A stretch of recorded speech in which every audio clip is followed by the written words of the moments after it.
Okay, good morning everybody, or good afternoon. So have the substitute pause the video at any time if the pace gets going too fast. Just be polite about it.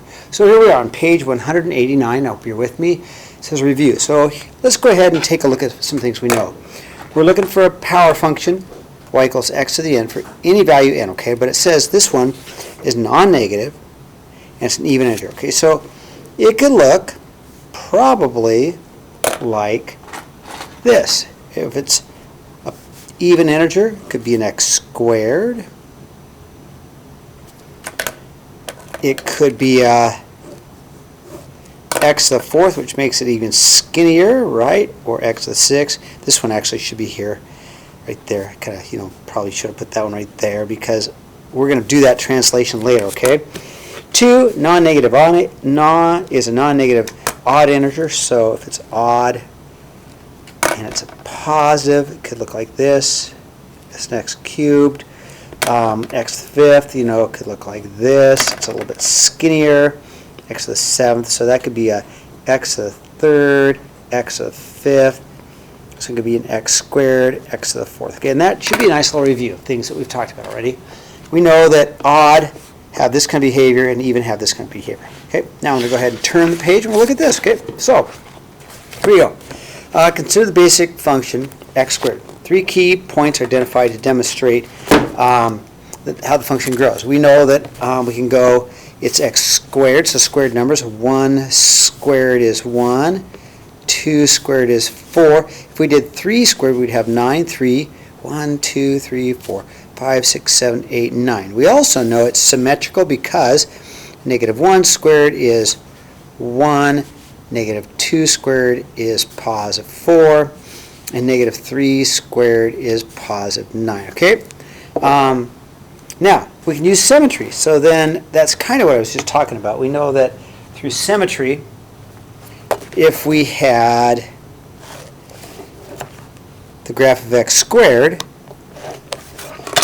if we had just 1/2 of it, right, we know that if we are to rotate it around the y-axis, because that's what f of negative x does, that is a rotation over the y-axis, that we would have the other half of the graph, okay? But now some graphs aren't located right at the center, but they'll still, the x values will still move to the other side. If I have a positive x, it becomes a negative x, it rotates to the other side. Okay, so let's move on. Let's take a look at the next graph, all right? So we're going to do a translation. So first of all, we're going to complete the table for the key points of an x cubed. Okay, here's what I know. I know 0 cubed is 0. I know 1 cubed is 1. I know 2 cubed is 8, all right, 0, 1, 8, 2 times 2 times 2, 2 cubed is 8, 2, 1, 2, 3, 4, 5, 6, 7, 8, right? We also know through symmetry, since it's an odd function, we know that really negative 1 cubed is a negative 1, a negative 2 cubed is a negative 8, okay, so 1, 2, 3, 4, 5, 6, 7, 8, okay, we do know that. And this is exactly what it's going to say, okay? All we are going to do to determine 2 points other than the key points is we use these points and we basically do a rotation over the origin 180 degrees, right? And we know that. If we were to take this particular function, x cubed, and spin it 180 degrees, it spins onto itself, okay? And that's that key of symmetry. Okay, this is nothing new. We've talked about this, okay? Now, if we turn the page, we want to talk about transformations, all right? So with transformations, and we talked about it a little bit yesterday, but with transformations, we are going to have the following, okay? We know that if there's a number in front of it, it's going to be a stretch. There's a number inside of it. It's going to be a horizontal stretch, but always by the opposite. See the 1 over b? It's always the opposite. And the same thing with the horizontal compression, always the opposite, 1 over that, okay? If b is negative, we know it's a reflection of the y-axis because your x's become negative. If you have any kind of x minus c, it's going to be a horizontal shift. Always the opposite of the inside, remember? And finally, anything that's plus d makes the darn thing go up or down, all right? Now, let's take a look at some examples, all right? And hopefully you can now pull out your notes and we'll take a look at some examples, all right? Hopefully you pull out your notes and let's take a look at some examples. So I'll give you a second to take out your notes. I want to look at some examples with you, okay? Let's say f of x is equal to x cubed, all right? And I will say, let's graph g of x that is equal to f of x plus 1 plus 2. All right, let's see what that means.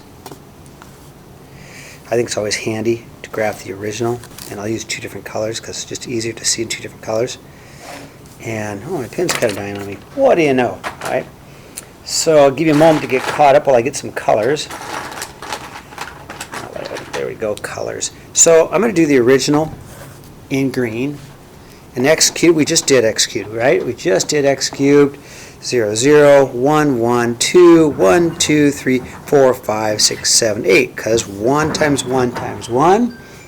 2 times 2 times 2 is 8. And of course with symmetry, we've got -1, -1, and -1, 2, 3, 4, 5, 6, 7, 8. This is the parent function of x cubed.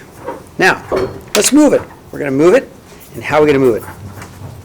Well, we're going to move it opposite. We're going to move it to the left 1, and we're going to move it up 2. So every important point, the whole entire graph is going to move to the left 1 and up 2. To the left 1 and up 2. To the left 1 and up 2. To the left 1 and up 2. To the left 1 and up 2. And here's a translation of our function. All right? Horizontal and a vertical translation. Okay, let's look at one that does a stretch, okay? Example. Let's take f of x is equal to x cubed, and let's graph. Again, if I get going too fast, tell the substitute to hold on, wait for a second. Let's graph g of x, which is equal to 2 times, let's make it a negative, let's make it fun, 2 times negative f of x, okay? All right, so I'm going to do, first of all, put down my axes, my xy axes. And I want to graph the parent function first. It's just helpful for me. Okay, so we graph the parent function first. Okay, right there, and there. Slide it up. So my parent function, again, I'll put in green. That's my x cubed. 0 cubed is 0. 1 cubed is 1. I go over 2, over 2. 2 cubed is 8, because 2 times 2 times 2. 1, 2, 3, 4, 5, 6, 7, 8. And of course, negative 1 cubed is negative 1, and negative 2 cubed is 1, 2, 3, 4, 5, 6, 7, 8. Okay? All right, here's my parent function. Now, what are we going to do with this? Here's my parent function. What are we going to do with this parent function? Well, I'm going to reflect it over the x-axis. So I'm going to reflect over x-axis, and we're going to make it twice as tall, and twice as tall. All right, so how's that going to work? Well, I'm going to do this.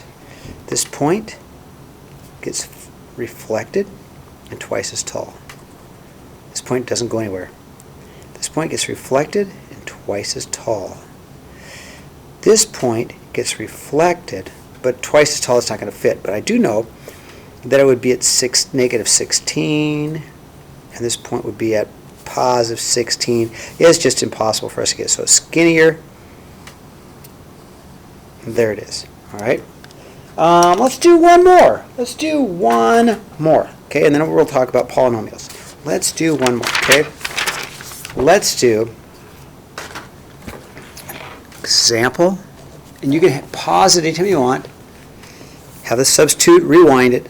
Let's say we've got f of x equals x cubed, and let's graph a g of x is equal to f of negative x plus 1, okay? All right, first, again, I want to just graph my parent function, which is my normal x cubed, and I'll do that in green. But there, 1, 2, 3, 4, 5, 6, 7, 8. 1, 2, 3, 4, 5, 6, 7, 8. Up, there. My bad. It looks like this. Here's my parent function, okay? Now, what am I going to do? Well, we are going to reflect over the y-axis. We're going to reflect over y-axis, and then we're going to move it up 1, and then shift to a vertical translation up 1. All right, so this point will go over here. We're going to reflect over the y-axis, but yet it goes up 1. This point can't really reflect, but it does go up 1. This point, actually it should be there. It should be right there. This point reflects over the y-axis, and then it goes up 1. This point reflects over the y-axis and goes up 1. This point reflects over the y-axis and goes up 1. And here's my g of x. All right? Now, real quick review before I conclude. Let's take a look at what we know, okay? Let's look at polynomials, okay? So real quick last thing, and again, if it's going too fast, tell the substitute to pause it. What do we know about polynomials? Polynomials. Well, they're graphs. If it's an x squared, f of x equals x squared, it has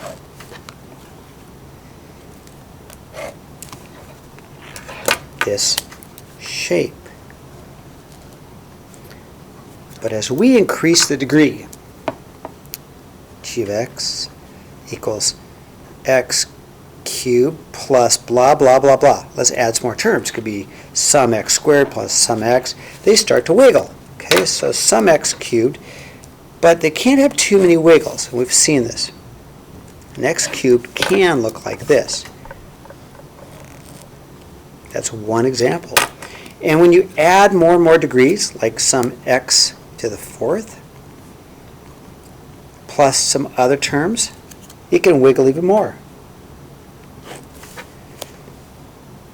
We need to keep practicing. That's why I have a Mathia for you today to practice this. But of x to the 4th with other terms, like plus, say, a 3x cubed plus maybe a 2x squared. I don't know. I'm just making things up, okay? Minus 5. Who knows? But it might look like that. All right. So, on today's homework, you're going to look at graphing these, okay? A 1/2 x squared is the original graph. It would look like this. My parent function would look like this.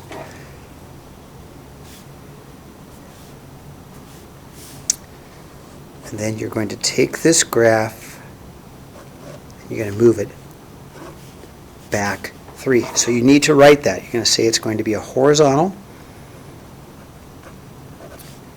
translation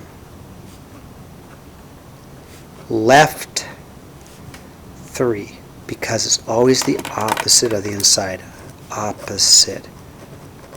Okay, that's what I have. There's also a Mathia to do today, and I will see you tomorrow. I'll be back finally tomorrow to see you guys, okay? All right, that's all I have.